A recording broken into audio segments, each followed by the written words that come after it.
Hi guys, today lemon rice தான் பார்க்க போகிறோம். என்னோடய ஸ்டைலில் காமிக்கிறேன் உங்களுக்கு. சட்டியை அடுப்பில் வச்சுட்டு அதில் எண்ணெய் ஊற்றிக்கோங்க. வரமிளகா, கடலைப்பருப்பு, கடுகு, உளுந்தம் பருப்பு போட்டு நல்லா தாளிச்சுக்கோங்க. இந்த ஸ்டேஜில் வந்து வெங்காயம், கருவேப்பிலை போட்டுக்கோங்க.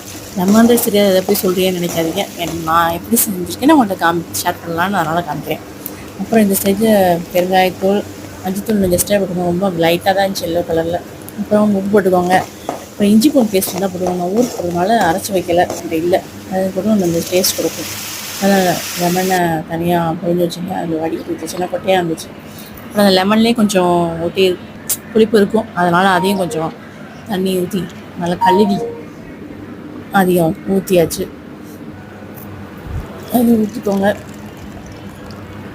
அப்புறம் நல்லா கொதிக்கட்டும். கொதிச்சு வரப்போ கொஞ்சம் ஜீனி போடுங்க. ஜீனி ஏன் போடுறோன்னா அந்த கசப்பு, ரொம்ப புளிப்பு அதெல்லாம் இருக்காது.